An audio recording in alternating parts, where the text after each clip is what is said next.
Bonjour aux nouveaux et rebonjour à ceux qui sont de retour. Si vous souhaitez supporter la chaîne, vous pouvez souscrire à notre Patreon pour avoir accès au code source des séries et des projets à venir. Vous pouvez aussi rejoindre notre Discord qui est public. Si vous êtes intéressé par les jeux vidéo, vous pouvez souscrire à ma deuxième chaîne. Autrement, like, comment, subscribe pour booster l'algo de la chaîne. Tous les liens sont dans la description. Bon visionnage. Et nous sommes repartis sur l'épisode 2 de notre petit projet sur Discord.js avec Shereny.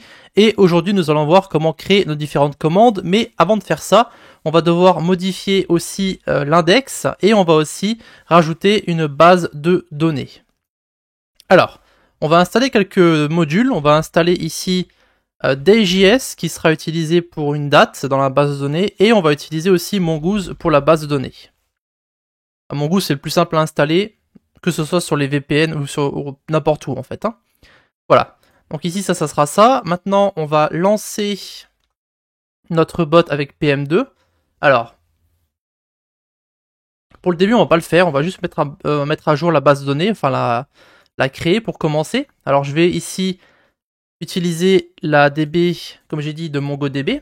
Donc, j'en ai déjà créé une. Elle est déjà prête, afin qu'on n'ait pas besoin de perdre de temps. Donc, pour vous, vous allez simplement vous rendre sur le site de MongoDB, je vous mettrai tous les liens dans la description, et vous allez simplement créer votre compte. Alors je vais juste me connecter rapidement, et je vais vous montrer comment vous allez en créer une, ça va être très simple et très rapide. Voilà. Donc ici, vous allez arriver sur le tableau de bord de MongoDB, d'accord, donc vous créez votre compte, vous arrivez ici, vous allez avoir, normalement vous n'allez pas avoir de cluster. Si vous n'avez pas de cluster, ça va marquer Build Database. Vous allez simplement en créer une, donc il y aura un bouton Create en fait, Create New Cluster, et vous allez simplement suivre les instructions, donc il n'y a absolument rien à cocher. Vous cliquez simplement sur Créer, et vous appuyez ensuite sur Create Cluster en bas, et ça va automatiquement le créer tout seul. Voilà. Alors ici, pour connecter votre application, vous allez récupérer le Connect qui est ici, et en fait vous allez avoir, lorsque vous allez créer votre base de données, vous allez devoir rajouter un utilisateur. Si ce n'est pas le cas, vous allez ici dans Database Access, vous allez créer votre utilisateur, donc vous mettez votre nom et votre mot de passe. Et ensuite vous allez dans Network Access, et pour la production, le développement, pardon, vous allez rajouter une adresse IP, et vous cliquez ici, il y aura marqué ajouter toutes les adresses IP, donc ça va en fait whitelist toutes les adresses IP qui existent. Ça va mettre ici 0.0.0.0/0, et après vous aurez tout ce qu'il vous faut pour vous connecter. Alors ici, maintenant on va sur Connect. On va faire Connect Your Application, on va copier le code qui est ici, donc vous avez Password. Alors on va aller sur le config.json ici, et je vais rajouter database URI, et on va mettre simplement l'URI, et là vous remplacez le mot de passe. Moi je vais mettre route 1, 2, 3, 4, c'est le mot de passe que j'ai choisi. Alors il faut savoir que le bot va disparaître après cette vidéo, donc ne vous embêtez pas à copier le token. Ici, maintenant on va devoir connecter tout ça. Donc ça va être le plus simple. Il va falloir aussi créer notre modèle qui va être pas forcément plus simple, mais la connexion de la base de données c'est relativement simple. On va aller sur Mongoose. Alors, j'aurais dû aller sur Getting Started. Read the doc, et on va avoir une connexion quelque part, peut-être. Alors, c'est option, il me semble. On cherche option ici.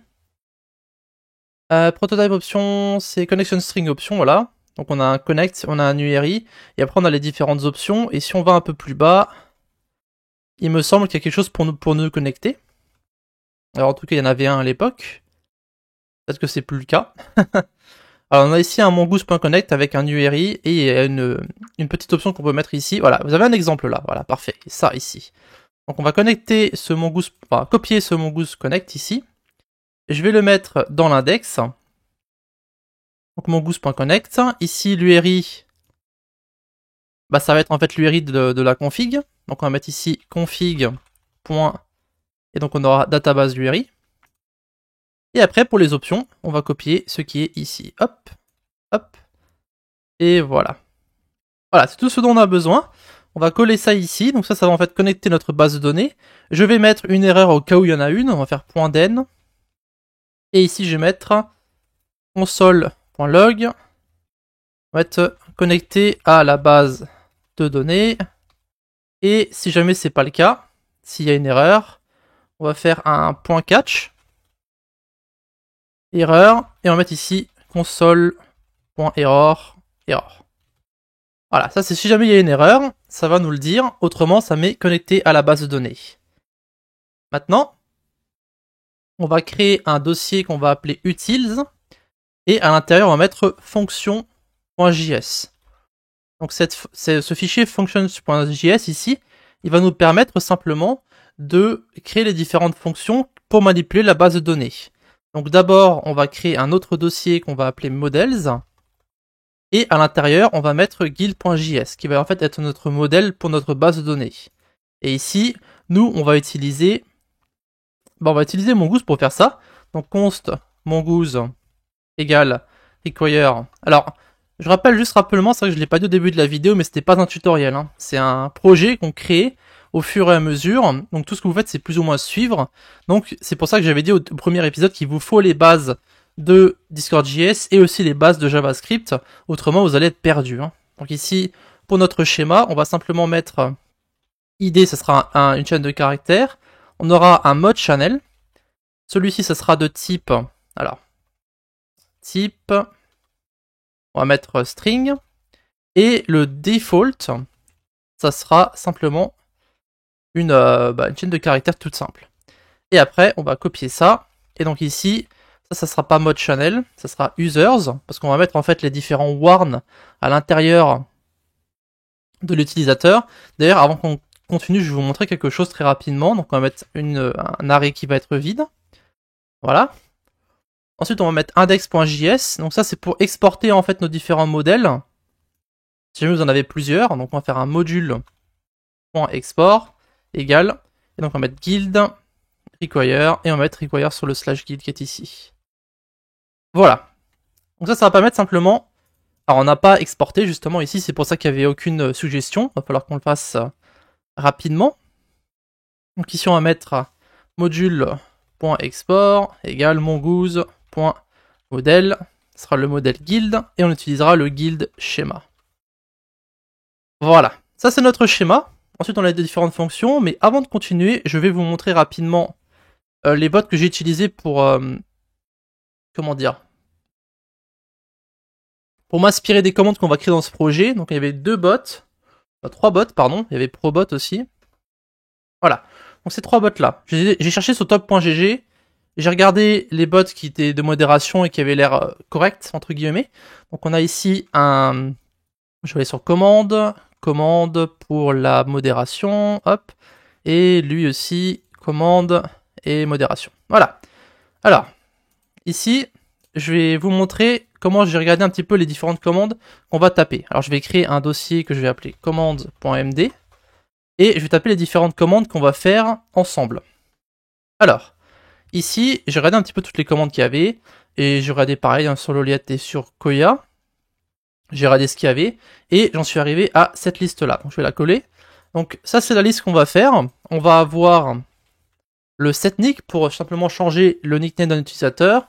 Ban, unban, kick, mute, unmute, clear, modlog, ça va être pour changer l'id du salon de mode, de modération. Slow mode, c'est pour changer le rate limit sur les salons. Soft ban, c'est simplement pour ban et unban un utilisateur. Warn, airwarn et lswarn, ça c'est pour les warns. Donc on va créer un warn qu'on va stocker dans la base de données et ensuite on pourra lire les différents warns qui seront sur l'utilisateur. Et après vous avez lock et unlock pour verrouiller ou déverrouiller un salon. Voilà, donc, c'est ce que nous allons faire ensemble. Donc ici, on va commencer par créer les fonctions dont je vous ai parlé avant pour pouvoir manipuler la base de données, même si on va l'utiliser que beaucoup plus tard.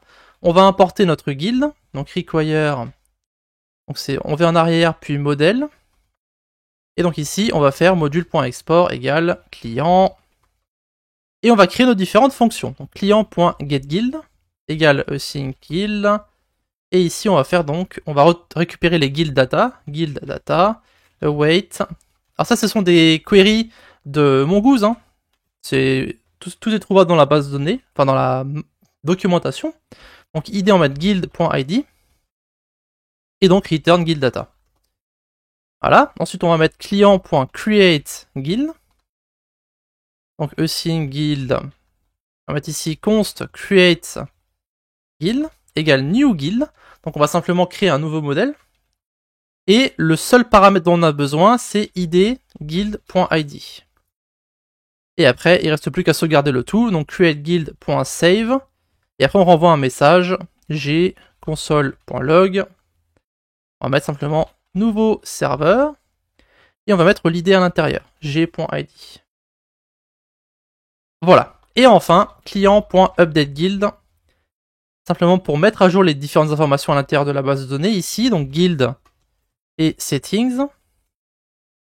Donc let guild data. Ça va être les données qu'on va récupérer. Donc on va d'abord faire client.getGuild. Donc guild. Après, on vérifie si le type c'est un objet ou non. Donc if type of guild data n'est pas égal à object,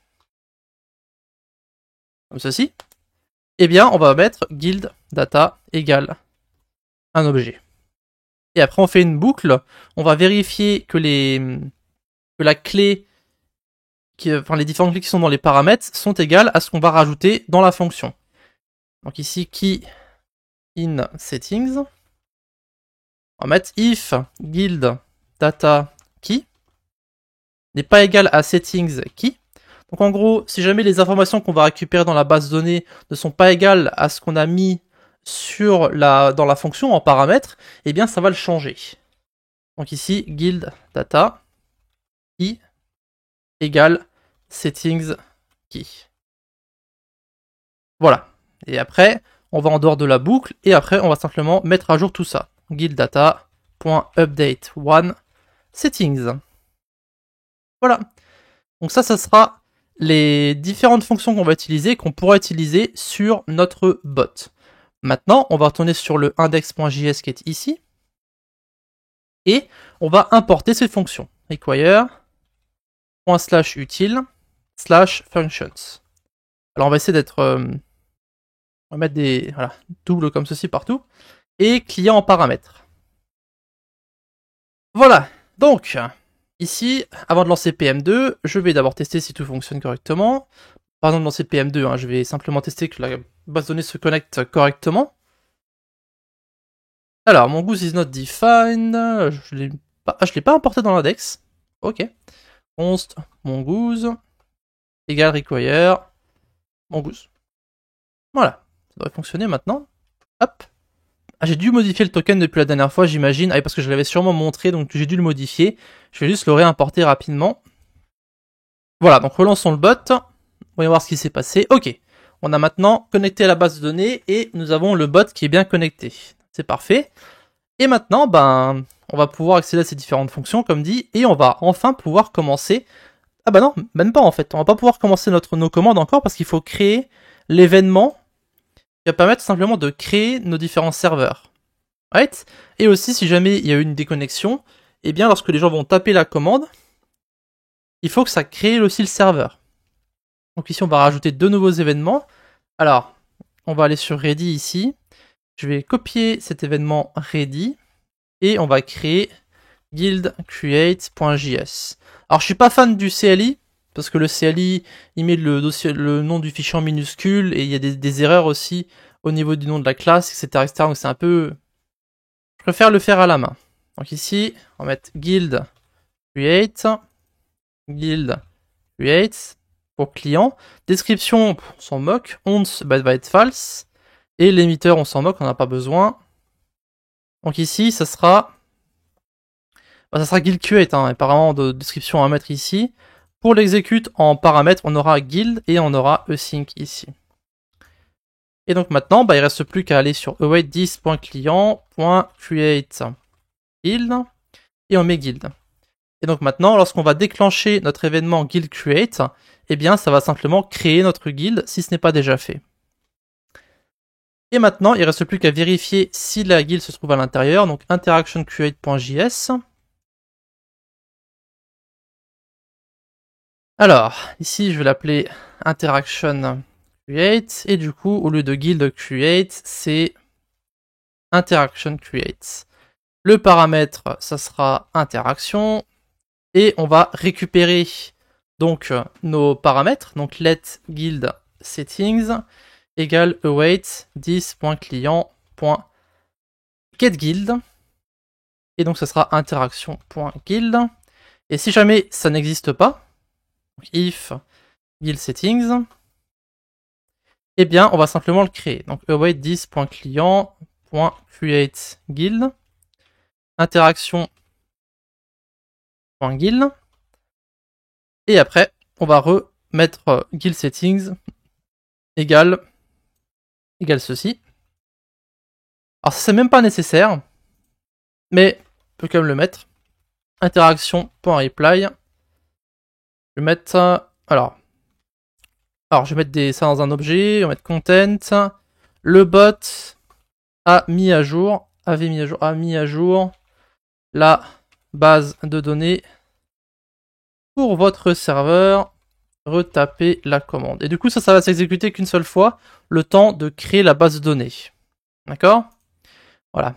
Alors normalement, on le fait sur le ready, mais bon, ça sera plus simple de le faire ici. Interaction create. Le code est beaucoup plus simple.